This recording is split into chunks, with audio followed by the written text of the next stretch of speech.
प्यारे बच्चों नमस्कार। स्वागत करता हूं आप सभी बच्चों का आज के इस इम्पोर्टेंट क्लास में। तो कैसे हो आप सभी? मैं आशा करता हूं कि आप सभी अच्छे होंगे, स्वस्थ होंगे और आपकी पढ़ाई भी एकदम जबरदस्त तरीके से चल रही होगी। तो दोस्तों आज के क्लास में हम लेके आए हैं आपके लिए क्लास 12th फिजिक्स यानी कि भौतिक शास्त्र का 35 मोस्ट इंपोर्टेंट ऑब्जेक्टिव क्वेश्चन। ये सारे ऐसे प्रश्न हैं जो आपके बोर्ड परीक्षा में हर एक बार पूछे जाते हैं। तो भाई आज के क्लास को आप सभी ध्यान से देखिएगा और इन सारे प्रश्नों को आप अच्छे से याद करते चलिएगा। ओके, तो चलिए क्लास को शुरू करते हैं। और पहला नंबर सवाल आपके मोबाइल के स्क्रीन पर है। लगाते चलो सही सही आंसर चैट सेक्शन में और लास्ट में बताना कि इस 35 ऑब्जेक्टिव में आप सही कितना कर पाते हो। देखिए पहला नंबर सवाल आपके सामने है और हाँ विशेषता तो ये है कि ये इंग्लिश और हिंदी दोनों मीडियम में दिया गया है, इसमें टेंशन की कोई बात नहीं। देखो पहला नंबर सवाल क्या कर रहा है, निम्नलिखित में कौन मौलिक कण नहीं है बताओ जी। आपके बोर्ड एग्जाम में कई बार आ चुका है। Which of the following is not a fundamental particle. लगाओ सही जवाब क्या होगा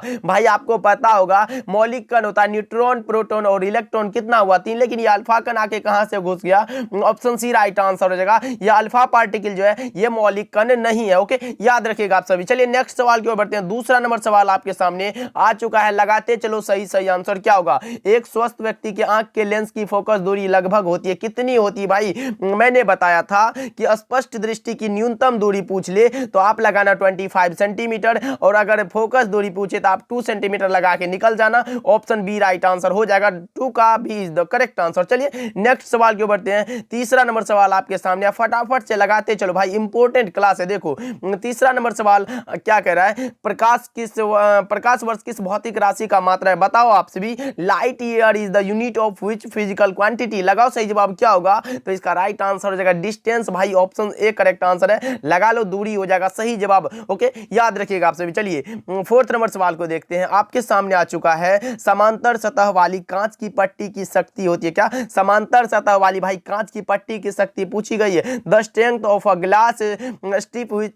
पैरेलल सरफेस इज क्या होगा। तो आप लगा सकते हो कौन सा भाई, 0 हो जाएगा क्या। ऑप्शन बी करेक्ट आंसर है। लगा लो 4 का B is the correct answer. याद रखिएगा आप सभी, ये भी क्वेश्चन आपके बोर्ड एग्जाम में 2 से 3 बार आ चुका है, याद रखिएगा। चलिए 5 नंबर सवाल देखिए आपके सामने आ चुका है। पानी का परावैद्युत स्थिरांक होता है, पानी का परावैद्युत स्थिरांक पूछा गया भाई। डाइलेक्ट्रिक कांस्टेंट ऑफ वाटर कितना होगा। तो आप लगा सकते हो 80। ऑप्शन ए करेक्ट आंसर है। 5 का ए बिल्कुल करेक्ट आंसर हो जाएगा। याद रखिएगा ऐसे ही ऑब्जेक्टिव आपके बोर्ड एग्जाम में आने वाला है, तो इन सारे प्रश्नों को आप मिस मत करना, अच्छे से जरूर याद कर लेना। चलिए 6 नंबर सवाल देखिए आपके सामने आ चुका है। दाता अपद्रव्य परमाणु की संयोजकता होती है। अब लगाओ सही जवाब क्या होगा।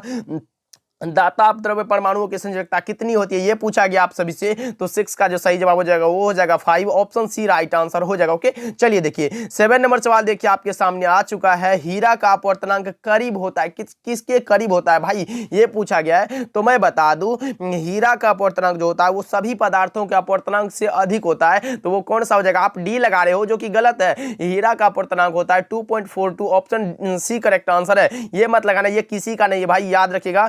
The refractive index of diamond is approximately पूछा गया है, तो आप लगा सकते हो 2.42। ऑप्शन सी करेक्ट आंसर है। याद रखिएगा हीरा का अपवर्तनांक सभी पदार्थों के अपवर्तनांक से अधिक होता है, इसको भी याद रखिएगा। चलिए 8 नंबर सवाल देखिए आपके सामने है। प्रकाश का वेग महत्तम होता है क्या। प्रकाश का वेग महत्तम होता है किसमें, ये पूछा गया है। The speed of light is maximum क्या होता है। तो वो होता है वैक्यूम में यानी कि निर्वात में। ऑप्शन डी राइट आंसर है। 8 का डी बिल्कुल करेक्ट आंसर है भाई। अच्छे से रटते चलो इन सारे प्रश्नों को। चलिए 9 नंबर सवाल देखिए आपके सामने आ चुका है और आप सभी का डिमांड था कि सर इंग्लिश में भी क्वेश्चन टाइप कीजिए। तो लो ना जी, मैं आपके डिमांड को पूरा किया और लेके आ गया। देखो अपचाई ट्रांसफार्मर में कौन सी राशि घटती है ये पूछा गया। अपचाई ट्रांसफार्मर में कौन सी राशि घट जाती है बताओ आप सभी। तो आप लगा सकते हो कौन सा, voltage. Option B right answer है। 9 का बी बिल्कुल करेक्ट आंसर है भैया, याद रखना। ओके, चलिए देखिए 10 नंबर सवाल देखिए। विद्युत चुंबकीय तरंगों की प्रकृति होती है। विद्युत चुंबकीय तरंगों की प्रकृति कैसी होती है ये पूछा गया है। The nature of electromagnetic wave is कैसा होता है बताओ आप सभी। तो 10 का जो सही जवाब हो जाएगा वो हो जाएगा transverse. Option A correct answer हो जाएगा। ओके,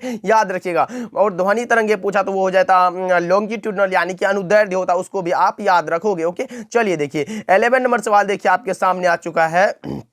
निकट दृष्टि दोष को दूर करने के लिए व्यवहार किया गया लेंस होता है। निकट दृष्टि दोष पूछ दिया तो आप लगा लो अवतल लेंस, अगर दूर दृष्टि दोष पूछता तो आप उत्तर लगा लेते तो सही जवाब हो जाता। ओके, याद रखिएगा आप सभी। चलिए 12 नंबर सवाल को देखते हैं। आसान सा सवाल आ चुका है भाई, लो लगाओ सही जवाब क्या होगा। इलेक्ट्रॉन वोल्ट इकाई होता है, किसका होता है ये पूछा गया आप सभी से। The unit of electron volt is कौन सा, आप लगा सकते हो energy. Option C right answer है, 12 का C is the correct answer, याद रखना आप सभी। ओके, चलिए देखिए 13 नंबर सवाल देखिए आपका सामने आ चुका है भाई। आवेश का विमा होता है, लगाओ जी आवेश का विमा क्या होता है ये पूछा गया आप सभी से। तो भैया आप लोगों ने एक फॉर्मूला पढ़ा होगा कि धारा आई बराबर जो होता है वो होता है क्यू बटा में टी। क्या क्यू बटा में टी, आपको निकालना क्या है आवेश, तो क्यू बराबर जो होता है वो होता है क्यू बराबर होता है आई और टी।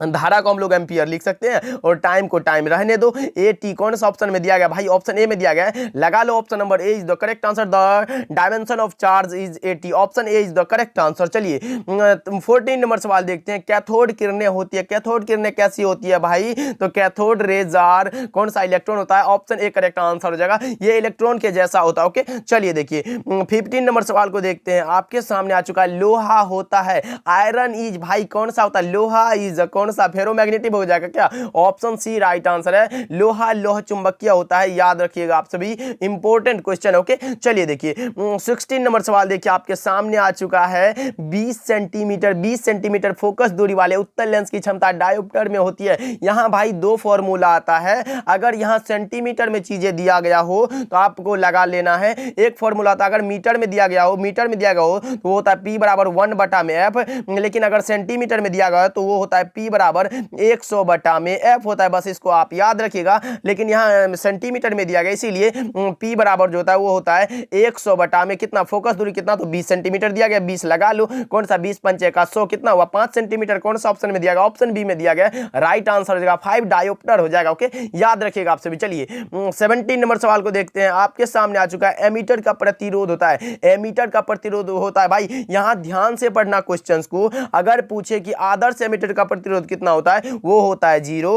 अगर एमीटर का प्रतिरोध पूछ दे तो वो होता है बहुत कम, लेकिन अगर वोल्ट मीटर का प्रतिरोध पूछे तो आप लगाना अनंत होता है, याद रखिएगा इन सारी बातों को। चलिए देखिए 18 नंबर सवाल देखिए। निम्नलिखित में कौन विद्युत चुंबकीय तरंग नहीं है, बताओ जी निम्नलिखित में कौन है जो विद्युत चुंबकीय तरंग नहीं है। Which of the following is not an electromagnetic wave, कौन सा हो जाएगा, तो आप लगा सकते हो sound waves, option C right answer है भाई, याद रखिएगा आप सभी। ओके, चलिए देखिए 19 नंबर सवाल को देखते हैं। आपके सामने आ चुका है निम्नलिखित में किस राशि का मात्रक वोल्ट प्रति मीटर होता है। अब बताओ आप सभी वोल्ट प्रति मीटर किसका होता है, तो आप लगा लो ना कौन सा, इलेक्ट्रिक फील्ड यानी कि विद्युतीय क्षेत्र हो जाएगा, ऑप्शन डी बिल्कुल करेक्ट आंसर हो जाएगा। ओके, चलिए देखिए 20 नंबर सवाल देखिए आपके सामने आ चुका है, लगाओ सही जवाब क्या होगा। पी टाइप अर्धचालक के में मुख्य धारा वाहक होते हैं, पी टाइप में पूछा गया आप सभी से, तो लगाओ सही जवाब क्या होगा, यानी कि पॉजिटिव टाइप है तो आप लगा सकते हो होल होता है, यानी कि छिद्र हो जाएगा, ऑप्शन बी बिल्कुल करेक्ट आंसर हो जाएगा, 20 का B is the correct answer. Okay, एक बार तो इसको होल को हिंदी में भी ऐसे होल ही लिख दिया था, इसीलिए आप इंग्लिश को भी थोड़ा ध्यान देना। ओके, चलिए देखिए 21 नंबर सवाल को देखते हैं। आपके सामने आ चुका है नमन कोण का मान, क्या नमन कोण का मान उत्तरी ध्रुव से विषुवत रेखा की ओर जाने पर, विषुवत रेखा पर भाई 0 हो जाता है, यानी कि घट जाता है, ऑप्शन सी करेक्ट आंसर है, याद रखिएगा इंपॉर्टेंट क्वेश्चन। ओके, चलिए यहां से दो क्वेश्चन आता है आपके बोर्ड एग्जाम में। चलिए 22 नंबर सवाल देखिए, प्रकाश के रंग का कारण है, प्रकाश के रंग का पूछा गया भाई, the reason for the colour of light is कौन सा हो जाएगा, यह होता है फ्रीक्वेंसी के कारण, ऑप्शन ए करेक्ट आंसर है, 22 का ए इज द करेक्ट आंसर, आप ध्यान में रखिएगा। चलिए 23 नंबर सवाल देखिए आपके सामने आ चुका है, लगाओ सही जवाब क्या होगा। बताओ जी किसी बिंदुवत स्रोत से परिमित दूरी पर तरंगाग्र होता है, कैसा होता है ये पूछा गया आप सभी से। Wave front finite distance from a point surface is कौन सा होता है, तो यह होता है गोलाकार, option number A correct answer हो जाएगा, स्फेरिकल हो जाएगा। ओके, याद रखिएगा आप सभी। चलिए 24 नंबर सवाल देखिए आपके सामने आ चुका है, लगाओ ना सही जवाब क्या होगा। आवेश के पृष्ठ घनत्व का मात्रक है, बताओ आप सभी the unit of surface density of charge is कौन सा होगा, लगाओ 24 का सही जवाब क्या होगा, फटाफट से लगाओ भाई, आंसर दिख नहीं रहा हो भाई। सिग्मा बराबर क्यू बटा में ए नहीं पढ़े हो का? सिग्मा बराबर जो होता है वो होता है क्यू बटा में ए। क्यू क्या है तो भाई ये कूलम, यानी कि कूलम से चार्ज को हम लोग कूलम में लिखते हैं, और ये एरिया है तो भाई कौन सा, मीटर स्क्वायर लिख सकते हो, प्रति में है तो प्रति में लिख दो। कौन सा ऑप्शन में दिया गया, लगा लो ना, option number A correct answer है। इसको हम अगर ऊपर जैसे बटा से हम लोग ऊपर करेंगे, सी बटा में मीटर स्क्वायर अगर ऊपर करेंगे तो सी इनवर्स हो जाएगा ना, option number A correct answer हो जाएगा। क्या लगा लो, option number A is the correct answer. Okay चलिए देखिए 25 नंबर सवाल देखिए आपके सामने। सूर्य के प्रकाश का स्पेक्ट्रम होता है, कैसा होता है ये पूछा गया आप सभी से कि सूर्य के प्रकाश का स्पेक्ट्रम होता है, the spectrum of sunlight is, कैसा होता है ये पूछा गया आप सभी से, तो यह होता है कंटिन्यूअस, यानी कि सतत होता है। ऑप्शन ए करेक्ट आंसर है। 25 का ए बिल्कुल सही जवाब है, आप याद रखिएगा। ओके चलिए देखिए 26 नंबर सवाल देखिए आपके सामने आ चुका है। निम्नलिखित में किसका अपवर्तनांक सबसे अधिक होता है? लो जी, मैंने पहले ही बता दिया था कि हीरा का अपवर्तनांक सभी पदार्थों के अपवर्तनांक से अधिक होता है। पूछा जा रहा है which of the following has the highest refractive index, किसका होता है? तो डायमंड पहले ही बता चुका है, ऑप्शन डी करेक्ट आंसर हो जाएगा। अगर पूछ दे कितना होता है तो भाई इतना याद रखिएगा 2.42, बस इतना याद रख लीजिएगा। ओके चलिए देखिए 27 नंबर सवाल को देखते हैं आपके सामने आ चुका है। लगाओ सही जवाब क्या होगा। देखिए ताप बढ़ने से अर्धचालक का विशिष्ट प्रतिरोध, अब बताओ जी ताप के बढ़ने से अर्धचालक का विशिष्ट प्रतिरोध क्या होता है ये पूछा गया आप सभी से, तो बताओ आप सभी। अगर ताप बढ़ने से अर्धचालक का प्रतिरोध पूछे तो वो घट जाता है, यानी कि ऑप्शन बी बिल्कुल करेक्ट आंसर है। 27 का B is the correct answer, आप याद रखिएगा। ओके चलिए देखिए 28 नंबर सवाल आपके सामने आ चुका है। पृथ्वी के चुंबकीय ध्रुव पर नमन कोण का मान होता है।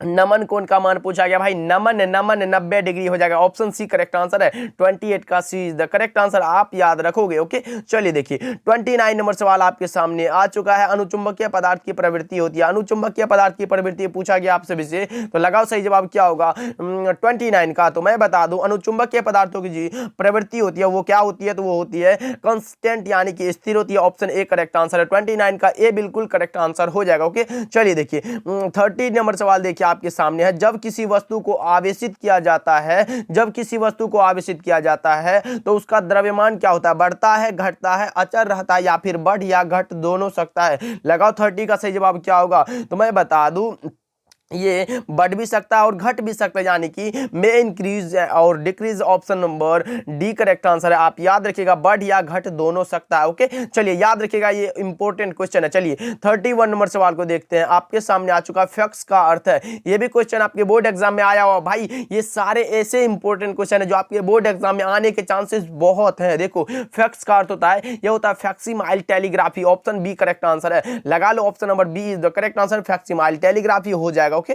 चलिए देखिए 32 नंबर सवाल को देखते हैं आपके सामने आ चुका है। नाभिकीय अभिक्रिया में संरक्षित भौतिक राशियां, बताओ आप सभी कौन सा होगा सही जवाब 32 का। नाभिकीय अभिक्रिया में संरक्षित भौतिक राशियां कौन सा है ये पूछा गया आप सभी से, तो लगाओ सही जवाब क्या होगा। इसमें कुल आवेश भी रहता है, रेखीय संवेग भी रहता है और कोणीय असंवेग भी रहता है, यानी कि ऑल ऑफ अबव लगा सकते हो। क्या ऑप्शन डी बिल्कुल करेक्ट आंसर है, उपरोक्त सभी हो जाएगा। 32 का D is the correct answer. Okay याद रखिएगा। चलिए 33 नंबर सवाल देखिए आपके सामने आ चुका है। प्रकाश तंतु संचार निम्न में से किस घटना पर आधारित है भाई, लगाओ सही जवाब क्या होगा। Light fibre communication is based on which of the following phenomena, लगाओ सही जवाब क्या होगा आप सभी, तो इसका राइट आंसर हो जाएगा भाई टोटल इंटरनल रिफ्लेक्शन पर आधारित है, ऑप्शन ए बिल्कुल करेक्ट आंसर हो जाएगा। प्रकाशीय तंतु भाई याद रखिएगा आप सभी। चलिए ऑप्टिकल फाइबर जिसको बोलते हैं। चलिए 34 नंबर सवाल देखिए आपके सामने आ चुका है। एक संयुक्त सूक्ष्मदर्शी की अभिदृश्यक लेंस से बना हुआ प्रतिबिंब कैसा होता है, आपको पता है क्या, लगाओ सही जवाब क्या होगा 34 का, तो इसका राइट आंसर हो जाएगा वास्तविक बड़ा होता है, ऑप्शन सी करेक्ट आंसर है भैया। याद रखिएगा 34 का सी बिल्कुल करेक्ट आंसर है। इंपॉर्टेंट क्वेश्चन आपके बोर्ड एग्जाम में एक ना एक बार आ ही जाता है। ओके चलिए देखिए 35 नंबर सवाल आपके सामने है एंड आज के क्लास का लास्ट सवाल है। लगाओ सही जवाब क्या होगा। विद्युत हीटर में जिस तत्व का व्यवहार किया जाता है वह है कौन सा है। विद्युत हीटर में जिसका हम लोग उपयोग करते हैं वो कौन सा होता है, तो आपको भी पता होगा the element used in electric heater is कौन सा, नाइक्रोम, ऑप्शन डी बिल्कुल करेक्ट आंसर हो जाएगा भैया। याद रखिएगा 35 का D is the correct answer, आपको याद रखना है। ओके तो चलिए अब आप फटाफट से कमेंट करके बताओ कि इस 35 ऑब्जेक्टिव में आप सही कितना कर पाए। हमें पता है कि आपका 35/35 तो हुआ ही होगा, कम से कम 30 तो आया ही होगा। जरूर बताना कमेंट करके कि आज का क्लास आपको कैसा लगा, जरूर बताना। और अपने दोस्त मित्र यार जो भी है उसको जरूर शेयर करना इस क्लास को। ओके, तो मिलते हैं अगले क्लास में। तब तक के लिए आप अपना ध्यान रखिएगा, खूब मेहनत करिएगा, क्योंकि भैया एग्जाम का मात्र और मात्र कितना 15 दिन बचा है। ओके, इसी में भैया बहुत पढ़ो, इतना पढ़ो कि मतलब सोच लो कितना पढ़ना है। मतलब इसका कोई टाइम टेबल अब नहीं है भाई, पूरा दिन पढ़ो, पूरा रात पढ़ो, इससे कोई फर्क नहीं पड़ता, बस पढ़ाई करना। आपको मिलते हैं अगले क्लास में।